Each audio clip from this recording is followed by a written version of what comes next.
The air in the dusty Tucson diner hung heavy, thick with the scent of stale coffee and unspoken tensions. A familiar atmosphere Ethan Cole had come to know well since retiring from the U.S. Border Patrol. He sat quietly at a worn booth, his gaze steady, observing the scene unfolding before him. Outside, tethered patiently to a weathered post, his loyal horse Dusty occasionally shifted, a soft snort breaking the oppressive silence that now gripped the small establishment. Inside, the source of the discomfort was clear. Travis Harlow, a man whose wealth had long outpaced his manners, now held court, verbally flaying a young waitress named Sarah. Harlow, a local businessman whose name was synonymous with intimidation, leaned back in his chair, a cruel smirk playing on his lips as he dissected Sarah's minor mistake with surgical precision. His words were sharp, demeaning, designed not to correct but to publicly humiliate, a blatant and ugly display of his unchecked power over anyone he deemed beneath him. Harlow, clearly relishing the tremor in Sarah's voice and the tears welling in her eyes, pressed his advantage. He threatened her job, hinted at repercussions for her family's precarious livelihood, twisting the knife with practiced ease. The diner's other patrons shrank into their seats, their eyes fixed on their plates, unwilling to meet the bully's gaze or risk his ire. But Ethan Cole, a man who had stared down true injustice in the vast, unforgiving expanses of the borderlands, felt a familiar, cold resolve stir deep within him.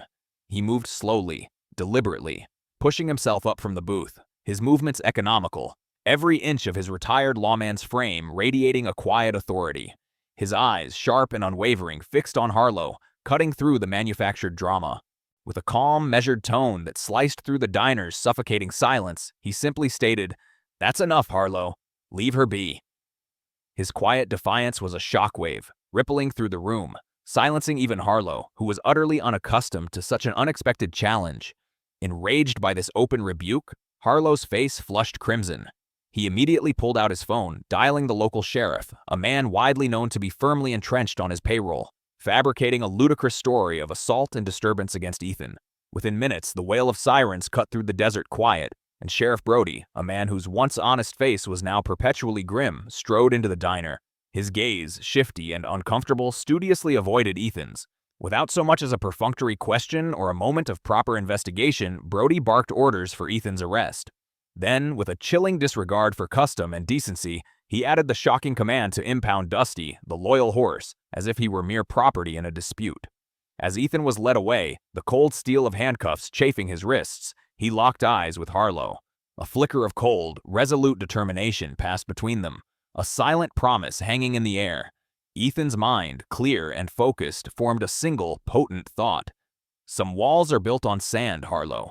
You just started digging your own foundation. Sarah, the young waitress, watched the injustice unfold, her face a heartbreaking mix of gratitude for Ethan's intervention and despair at its immediate consequences. Other patrons continued to shrink back, a silent, damning testament to Harlow's pervasive and corrupting power over their town. The patrol car pulled away, its red and blue lights painting fleeting streaks across the twilight sky. Dusty's confused whinny echoed, a mournful sound that seemed to carry the weight of the town's silent suffering. Despite the handcuffs, despite the indignity of the situation, a profound calm settled over Ethan. This was not an end, he knew. This was merely a beginning. The humiliation, the unjust arrest, the betrayal of the law, these were not defeats but sparks, and the true fire, long dormant beneath the surface of this complacent town, was yet to come. The community, long accustomed to Harlow's tyrannical reign and the corrosive silence it enforced, was about to witness a force it had long forgotten, a quiet power that would not be so easily dismissed. Before we continue, subscribe to the channel and tell us where you're watching from in the comments. Tucson, decades before the diner incident, was a vastly different place, a community woven tightly by the desert's unforgiving embrace and the shared struggle of daily life. The air, then as now, carried the scent of creosote and dust, but it also held the echoes of a unique cultural tapestry. Anglo and Hispanic traditions mingled effortlessly, shaping a society where family was paramount. Community gatherings were sacred, and the lingering codes of the Old West still held sway. Resilience was not merely a trait, but a necessity, fostering a deep sense of loyalty among its honest inhabitants and an unwavering belief in fundamental justice. This harsh environment, while demanding, forged character, instilling values that ran deeper than any passing trend, values that would one day be put to the ultimate test. Ethan Cole grew up immersed in this world, a son of a modest ranching family whose roots stretched back generations into the sun-baked soil. His childhood was a symphony of hard work, integrity, and a profound respect for the land that sustained them. Days were spent not just in school, but in the saddle, learning the nuances of horsemanship from his father, understanding the vast, often unforgiving beauty of the borderlands. He learned to read the sky for rain, the tracks for passage, and the subtle shifts in the wind that spoke of change. His family, though not without its quiet struggles against the elements and economic pressures, was a bedrock of support. His father, a man of few words but unshakable principles, taught Ethan responsibility and the quiet dignity of a job well done. His mother, a beacon of warmth and unwavering spirit, nurtured his nascent dreams, encouraging him to aspire to a life dedicated to protecting the innocent. His routine was a rhythmic blend of morning chores, school lessons, long rides with Dusty, even in his youth, and the quiet contemplation of a future dedicated to service. Ethan's early vulnerability stemmed from an almost innate, deep-seated desire to always do what was right, to protect those weaker than himself, a trait that often led him to stand up against local bullies, even when outnumbered and outmatched. He carried a quiet strength, a moral compass that pointed true north regardless of the prevailing winds. This yearning for justice wasn't an abstract concept. It was born from witnessing minor injustices in his youth, the subtle abuses of power that chipped away at the community's fabric. His dream, clear and unwavering, was to join the U.S. Border Patrol, not for the badge's authority or the thrill of the chase, but to uphold justice, to safeguard his community, and to be a bulwark against the kind of casual cruelty he observed in the world. In stark contrast, the Harlow family represented a new wave of wealth and influence that began to subtly shift Tucson's dynamics. They were new money, often viewed as outsiders by the established families, despite their rapidly growing economic power. Their arrival marked a turning point, bringing with it a different set of values, ones less rooted in community and more in commerce. Travis Harlow, the family's young scion, was the embodiment of this shift. Ethan and Travis's paths crossed occasionally in childhood, in schoolyards or at town events, and even then, the differences were stark. Travis displayed an entitled arrogance, a tendency to belittle others, and a readiness to leverage his family's burgeoning influence to get his way. He was the kid with all the newest possessions, the flashiest toys, but he conspicuously lacked genuine character, a hollowness that even a child could sense. These early encounters, seemingly minor in isolation, sowed quiet seeds of resentment in Ethan. He saw through Travis's superficial charm to the core of insecurity and cruelty that lay beneath. The contrast between Ethan's humble, principled upbringing and Travis's privileged, morally ambiguous one created a quiet, simmering tension that defined their relationship long before the diner incident. It was a clash of worlds, of old values against new, of integrity against entitlement.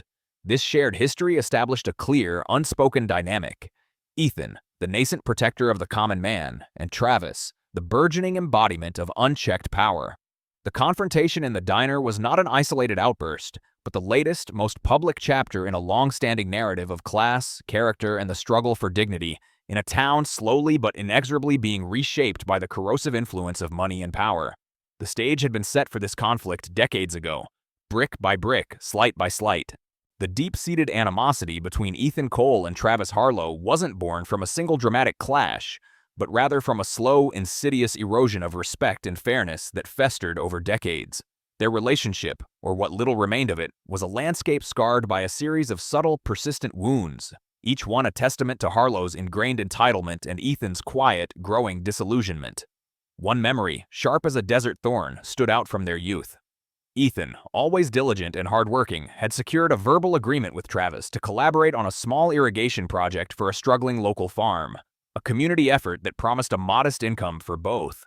Ethan had invested his time, his meager savings, and his trust, but just as the work was set to begin, Travis, with a dismissive shrug and a condescending smirk, reneged on their arrangement. He claimed Ethan wasn't up to the task, and instead hired a distant cousin, a man known more for his sycophantic flattery than his actual skill, paying him a pittance. The public humiliation stung Ethan deeply, leaving him not just without the promised work, but feeling small and utterly dispensable in the eyes of their peers.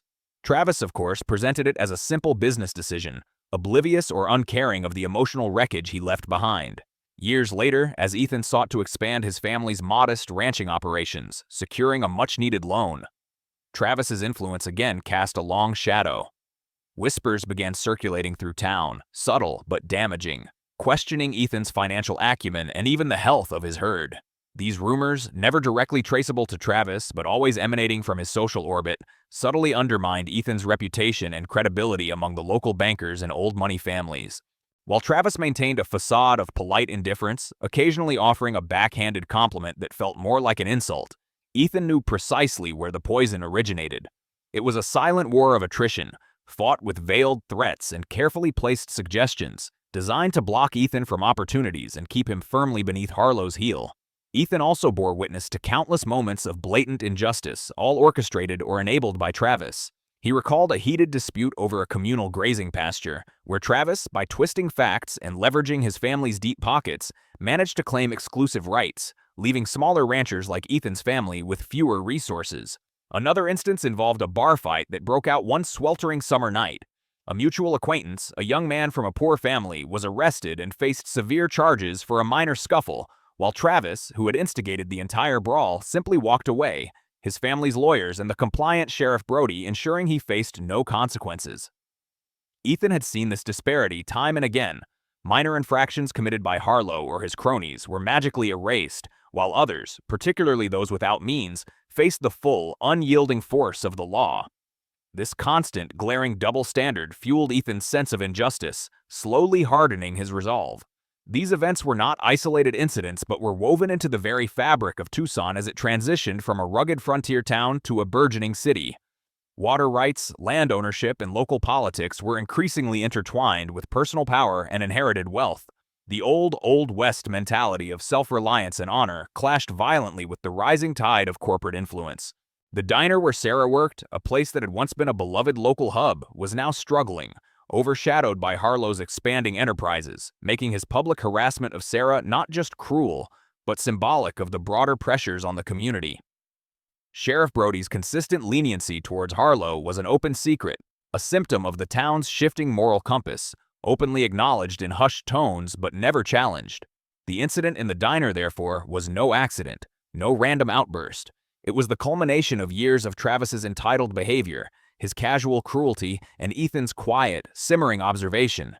Each past slight, each broken promise, each instance of unpunished injustice was a single drop in a bucket that had been slowly filling for decades. Sarah's humiliation was the final, overflowing drop. Ethan's intervention wasn't solely about protecting the young waitress, it was about standing up for every person Travis had ever belittled, every promise he'd broken, every injustice he'd gotten away with. It was about challenging the very soul of a town slowly succumbing to the corrosive influence of unchecked power. The unjust arrest of Ethan and his loyal horse, Dusty, was not only predictable but, in its infuriating injustice, served only to deepen the fissure between the two men, transforming a long-standing resentment into an undeniable confrontation. The unjust arrest of Ethan and his loyal horse, Dusty, had not only deepened the fissure between the two men, but had ripped open a wound in the very heart of Tucson. The immediate aftermath was a suffocating silence, quickly followed by a maelstrom of whispers and hushed conversations that snaked through every corner of the community. At the bustling market, vendors spoke in low tones, eyes darting nervously. In the local saloon, the clinking of glasses was often punctuated by heated debates, quickly stifled when a stranger entered. Over backyard fences, neighbors exchanged worried glances, discussing the audacity of Ethan Cole and the terrifying impunity of Travis Harlow. The town, once a cohesive unit, found itself sharply, irrevocably divided. Some, particularly those who had themselves suffered under Harlow's casual tyranny, expressed quiet admiration for Ethan's unwavering courage. They saw him as a lone sentinel, finally standing against the tide of corruption that had slowly been engulfing their town. Their support, however, was often delivered in secret, a furtive nod or a whispered word of encouragement born of a deep-seated fear of Harlow's inevitable reprisal. Others, acutely aware of their economic dependence on the Harlow Empire, publicly denounced Ethan, labeling him a hothead, a troublemaker, a man incapable of letting sleeping dogs lie. This manufactured condemnation only intensified the already uncomfortable social environment, eroding trust and testing the bonds of long-standing friendships. The fabric of the community, once resilient, began to fray under the immense pressure. Travis Harlow, far from being chastened by the public spectacle, reveled in his perceived victory. The sheriff's compliant actions had only served to embolden him, inflating his already considerable ego. He walked with an even greater swagger, His chest puffed out, a smug smirk perpetually playing on his lips. He took every opportunity to make veiled threats, enjoying the palpable fear he instilled in those around him. Harlow's influence, already vast, became a weapon he wielded with ruthless precision. He began subtly pressuring businesses that had shown any hint of support for Ethan, threatening to withdraw his lucrative patronage. Employees who dared to speak out, even in private, suddenly found their hours cut or their positions eliminated. He might even make a public display of generosity, a donation to a local charity, a new park bench, subtly reminding everyone of his immense power and the potential benefits of his favor, while simultaneously ensuring Ethan's reputation was dragged through the mud. His actions were a meticulously orchestrated campaign designed to send a clear, chilling message. Challenge Travis Harlow and face not just severe, but ruinous consequences. Ethan, now out on bail but with the looming weight of fabricated charges against him, felt the full, suffocating weight of this societal pressure. While a few brave souls offered quiet, steadfast support, many others, including former acquaintances and even some distant relatives, began to distance themselves. He faced cold, averted stares in the general store and heard whispers that questioned his judgment, suggesting he should have simply known his place. Even some of his former U.S. Border Patrol colleagues, men he had trusted implicitly, expressed concern, advising him to let it go to avoid further trouble, highlighting the pervasive fear that had gripped the town. Their advice, though well-intentioned, stung with a sense of betrayal, suggesting that expediency now trumped justice. Internally, Ethan grappled with the profound injustice of his arrest and the systematic damage being inflicted upon his reputation. A reputation painstakingly built on decades of honest, selfless service. The sting of the corrupt sheriff's complicity was a festering wound, but the silent, fearful complicity of the townspeople was an even deeper, more insidious pain.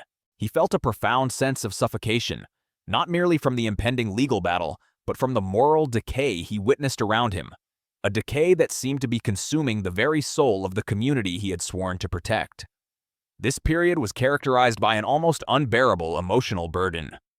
Ethan felt increasingly isolated, the collective weight of the town's unspoken fear pressing down on him, threatening to crush his spirit.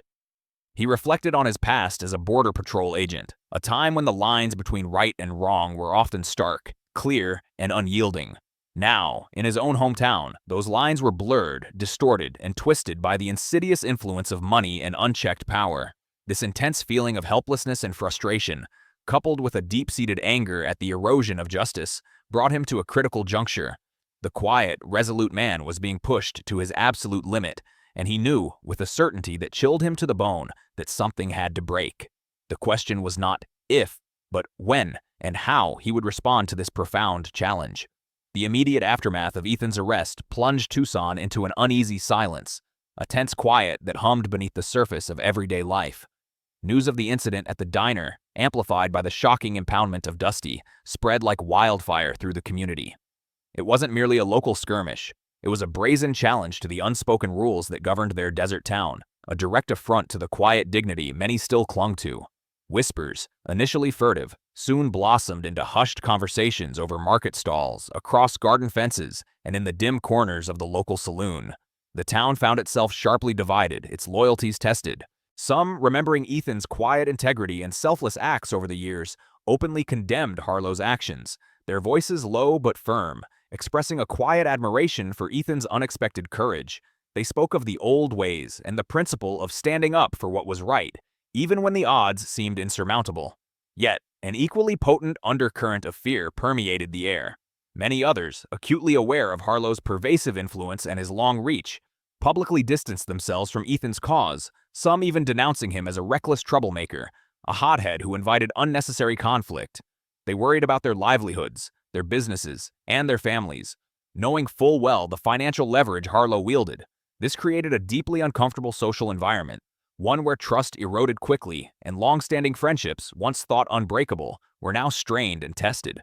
People became wary, choosing their words carefully, scrutinizing glances, and interpreting silences. The simple act of choosing a side felt like an act of profound courage or utter folly, depending on one's perspective and vulnerability. Travis Harlow, far from being chastened by the community's nascent unrest, reveled in his perceived victory. He walked with an even greater swagger, his smile a little too wide, his eyes gleaming with an unsettling satisfaction. He saw the division as confirmation of his power, a testament to his ability to control narratives and dictate loyalties. Emboldened by Sheriff Brody's unquestioning compliance, Harlow intensified his efforts to discredit Ethan, leaving no stone unturned. He used his extensive network and financial leverage to spread insidious rumors, painting Ethan as a dangerous vigilante, a relic of a bygone era whose impulsive actions threatened the town's fragile peace and prosperity. He subtly pressured businesses that had previously shown Ethan even a modicum of support to withdraw their patronage, making it clear that association with the former Border Patrol agent would come at a steep cost.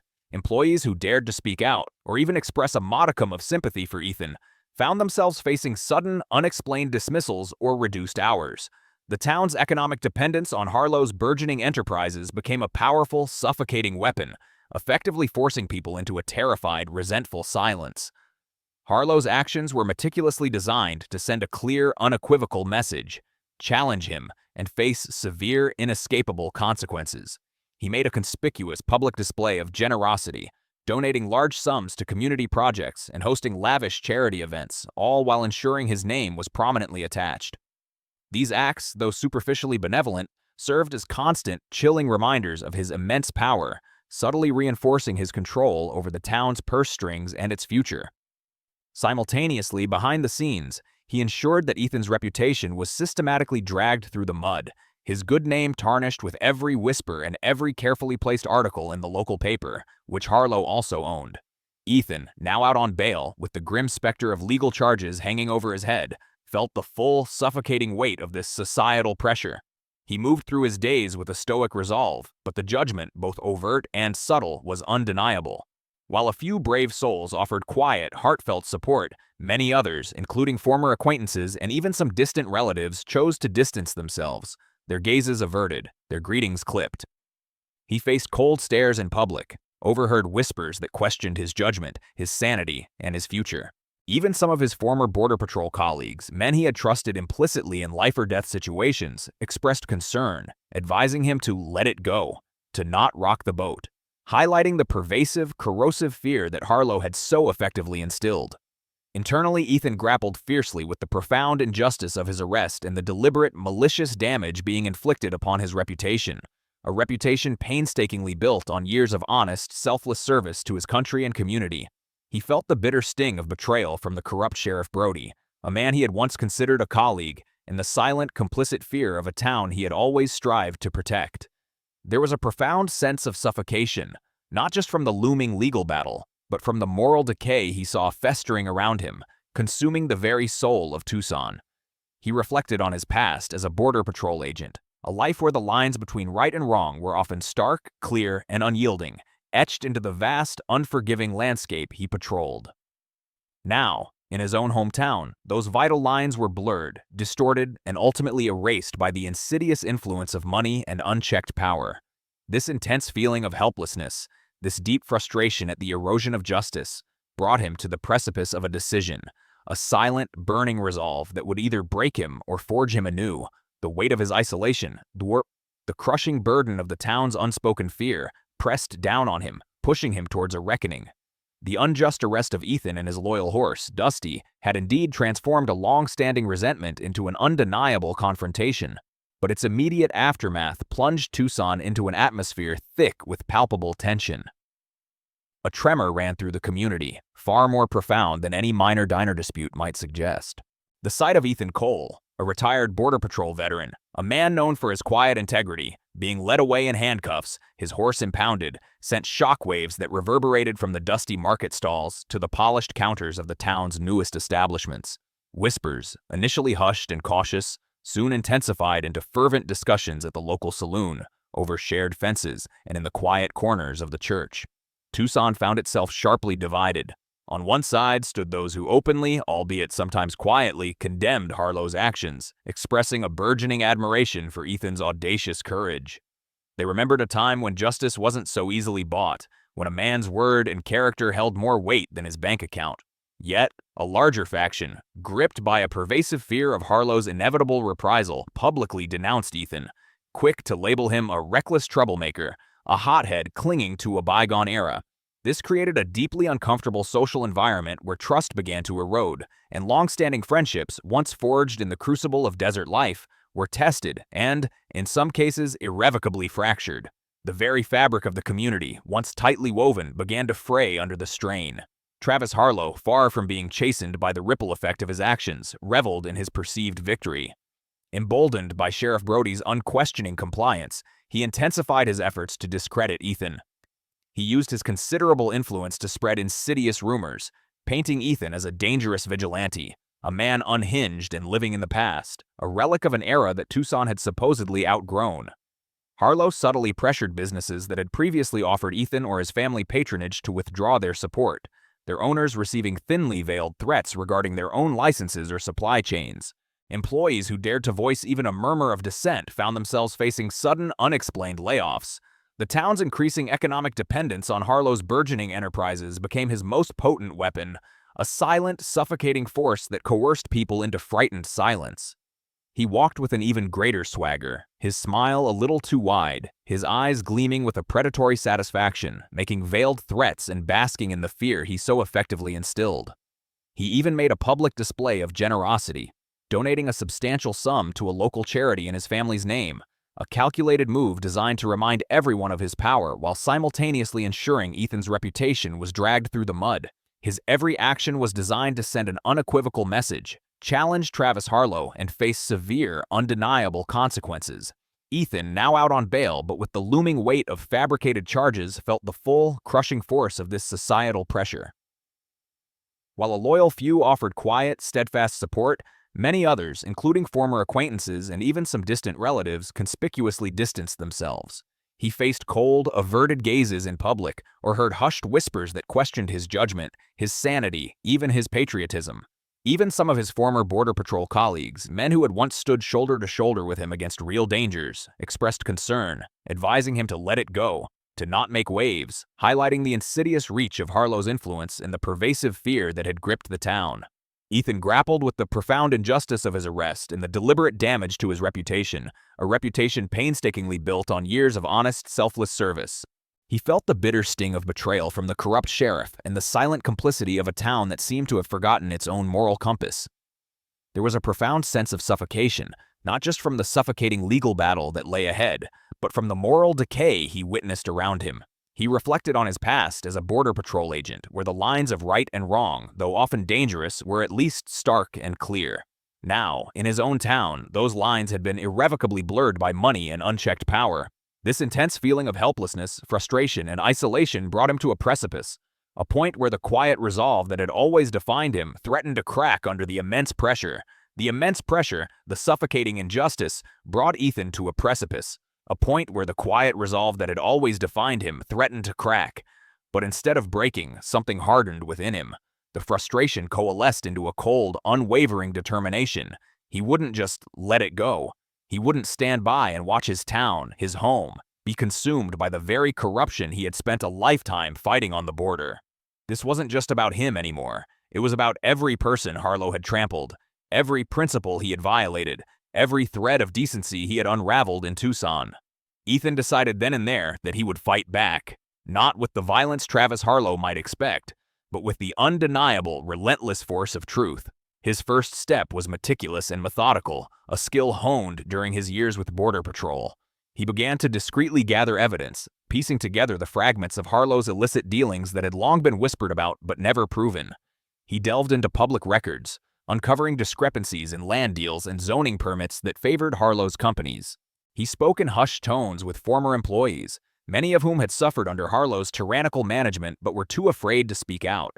Sarah, the young waitress from the diner, despite her initial fear, found a renewed courage in Ethan's unwavering resolve. She provided a detailed account of Harlow's intimidation tactics, recalling specific instances of verbal abuse and threats against her livelihood and her family.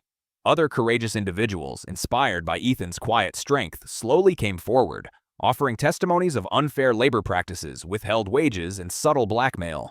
Ethan also meticulously documented Sheriff Brody's suspicious compliance, cross-referencing arrest reports and incident logs to expose the pattern of leniency towards Harlow and harshness towards anyone who dared to cross him. He compiled a dossier, a chilling narrative of unchecked power and systemic corruption, a story too big and too dangerous for the local media, which was largely either beholden to Harlow or too timid to challenge him. Ethan knew he needed an outside voice, an independent eye that couldn't be bought or intimidated. He reached out to a contact from his Border Patrol days, a retired colleague who had a connection to a respected investigative journalist at a major city newspaper, miles away from Harlow's suffocating influence. The journalist, a seasoned veteran named Rebecca Thorne, was immediately intrigued. The story of a retired U.S. Border Patrol agent, a man of quiet integrity, standing against a powerful, corrupt local magnate, resonated deeply with her sense of justice. She saw not just a local scandal, but a microcosm of broader issues plaguing small-town America. Rebecca launched a full-scale, in-depth investigation, deploying her team to Tucson. They meticulously verified Ethan's evidence, conducted their own interviews, and uncovered an even wider web of deceit than Ethan had initially imagined. Harlow's empire was built on a foundation of fraud, environmental violations, and systemic bribery, extending far beyond the borders of Tucson. The exposé, published simultaneously in print and online, hit like a bombshell. Its headlines screamed of corruption, abuse of power, and betrayal of public trust. The article, backed by irrefutable evidence and compelling testimonies, shook the very foundations of Harlow's carefully constructed empire. The public outcry was immediate and overwhelming, a collective roar of indignation from a community that had long suffered in silence. Calls for justice flooded local and state offices. State and federal authorities, spurred by the national media attention and the undeniable evidence, could no longer ignore the situation. They launched their own comprehensive investigations, focusing on the financial irregularities and criminal activities Rebecca Thorne's article had so brilliantly exposed. Travis Harlow was arrested on multiple charges, including fraud, intimidation, racketeering, and obstruction of justice. The image of him being led away in handcuffs, his face pale and contorted, was broadcast across every news channel, a stark contrast to his usual swagger. His vast assets were immediately frozen, his businesses seized, and his reputation, once a shield of untouchable power, was irrevocably shattered. Sheriff Brody, caught in the intricate web of his own complicity, was also implicated. He was arrested, stripped of his badge, his career and integrity utterly destroyed. The entire corrupt structure that had held Tucson captive began to crumble, brick by painful brick. Ethan Cole's name was not only cleared, but he was hailed as a local hero, a man who had stood firm when others faltered, a living testament to the enduring power of principle. His quiet courage had ignited a fire of justice that swept through the town. Tucson, slowly but surely, began its arduous process of healing. The community, finally freed from Harlow's oppressive, insidious grip, started to rebuild trust, reasserting the values of honesty, hard work, and mutual respect that had once defined it. Sarah, the young waitress whose dignity Ethan had defended, found new opportunities, her resilience shining as a beacon of hope for others. She became a symbol of the town's newfound strength. Ethan, having restored a profound sense of justice to his home, found a quiet, profound peace. He continued to ride Dusty, his loyal companion, through the revitalized desert landscape. Dusty, once impounded as a symbol of Harlow's petty tyranny, now represented unwavering loyalty and the quiet courage that had persevered. As Ethan watched the vibrant Tucson sunsets paint the sky, a deep calm settled over him. He knew he had finally secured the peace he had always fought for, not just along the distant, dangerous border, but right here, in the heart of his beloved community. The town would long remember the lesson etched into its very soul. Some of the most important battles are won not with a gun or with brute force, but with unwavering integrity, relentless truth, and the quiet, profound courage to speak truth